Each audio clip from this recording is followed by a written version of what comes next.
Before we learn about hydroponic systems, we must first understand how hydroponics works. By definition, hydroponics is a method of growing plants in a water-based and nutrient-rich solution. Another thing that differentiates hydroponics from traditional gardening is that hydroponics does not use soil. Instead, the root system is supported using an inert growing medium. Examples of these grow mediums include clay pellets, rock wool, perlite, vermiculite, coconut fiber, grow stones, and lava rocks. So, why grow plants using hydroponics instead of soil? Hydroponics is a very effective method of gardening because it gives plants exactly what they need, when they need it. The grower provides the right balance of everything, including light, water, and nutrients. And this results in a plant that is as healthy as is genetically possible. There are 6 basic types of hydroponic systems: wick systems, drip systems, ebb and flow, also known as flood and drain systems, deep water culture or DWC systems, NFT or nutrient film technique systems, and aeroponic systems. There are numerous variations on these 6 basic systems, but these are the most commonly used hydroponic systems. The simplest, most basic hydroponic system is the wick system. However, the systems most commonly used by home growers are drip, ebb and flow, or flood and drain, and the deep water culture systems. Then there are the nutrient film technique and aeroponic systems. These systems are less frequently used by home growers, but are still popular approaches to hydroponic growing. Now, let's take a closer look at each system. Let's start with the most basic system type used in hydroponics: wicking. Wick systems are simple because there are no moving parts, which makes it a passive system. Using capillary action, a rope or fabric material draws the nutrient solution from the reservoir upward into the growing medium. This keeps the roots of the plants constantly hydrated and fed. Since there are no pumps or timers, wick systems are inexpensive to build. However, a drawback is that wicking does not work well with larger plants. This is because they require more nutrient solution than a simple rope material can provide. I've tried growing basil and parsley in mason jars using the wick method, and it was very effective. So wicking does offer beginners a great opportunity to experiment with simple hydroponics, especially if you use small plants like herbs. One of the most widely used systems in hydroponics is the drip system. The concept is simple. A slow feed of nutrient solution is dripped onto the roots or grow medium, slowly and continually supplying a plant with the health and moisture it needs.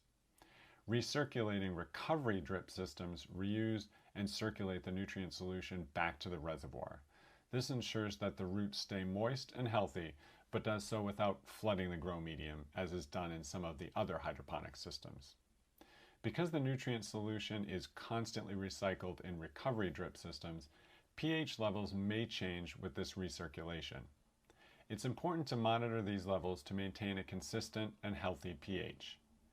To prevent roots from dying out or becoming oversaturated, slower drip systems should utilize a slow drain grow medium such as rock wool or coconut coir, whereas faster drip systems may benefit from quick drying hydroponic grow mediums such as clay pebbles or grow stones. There are also non-recovery drip systems. These require less adjusting of pH and nutrients because the excess nutrient solution isn't recycled back into the reservoir, so the nutrient strength and pH of the reservoir will never vary.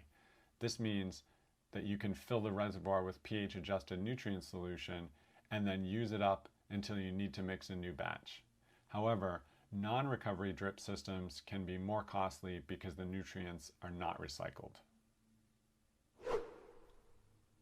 The ebb and flow system is another popular hydroponics technique. It works by temporarily flooding the grow tray with the nutrient solution.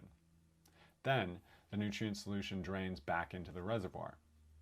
Ebb and flow is typically done with the aid of a submerged pump and timer so that when the timer turns on, the grow tray gets flooded, and when it turns off, the nutrient solution drains out of the grow bed and back into the reservoir. Bell siphons or piping in the grow beds allow the draining to occur. Since most plants benefit from these repeated cycles of wetness to dryness, ebb and flow is a highly effective and popular hydroponic method. While wicking is the simplest passive system, deep water culture is the simplest active hydroponic system. It's popular because it's effective and doesn't require many components to build. Plus, there's no need for a timer because plants' roots are constantly submerged in the nutrient solution. Deep water culture systems are typically comprised of a reservoir bucket to hold the nutrient solution, air pumps, and air stones to supply oxygen to the nutrient solution, as well as a platform of some sort to hold the plant and suspend the roots inside the reservoir. Some deep water culture growers use net cups and grow media while others do not. Nutrient film technique, or NFT, is popular with commercial growers, but less so for your average hydroponics hobbyist. This hydroponic system uses tilted, watertight gullies or channels to flow nutrient solution over the bare roots of plants. Pumps are used, but grow media is not required, and only the tip of the roots ever touch the nutrient solution. This growing method allows plants to receive high levels of oxygen. The main objective of using the nutrient film technique is to achieve a fast growth rate in a limited space. Larger plants and fruiting plants may not have adequate room for root mass using NFT, but this system is an effective method of starting plants or growing smaller plants like herbs. The aeroponics system is probably the most challenging and high-tech approach to hydroponics. In this approach, plants are suspended in air as nutrient solution is sprayed onto the roots. Many aeroponics growers do not use grow media or net cups because the roots are exposed to air. Misting must be done in every few minutes or else the roots will become too dry. Therefore, short duration timers are crucial to successful aeroponics. There are two types of hydroponic growers.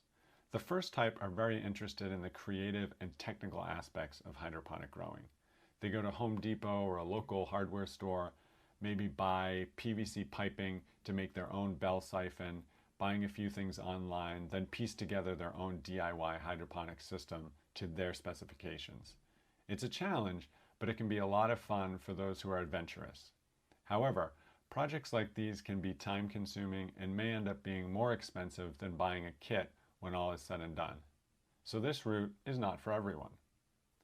The second type of hydroponics grower tends to be more interested in the end results, the plants, than all the technical aspects of hydroponics. What's great about most of the hydroponic system kits on the market these days is that they include most, if not all, of the things you need to start growing hydroponics plants from day one.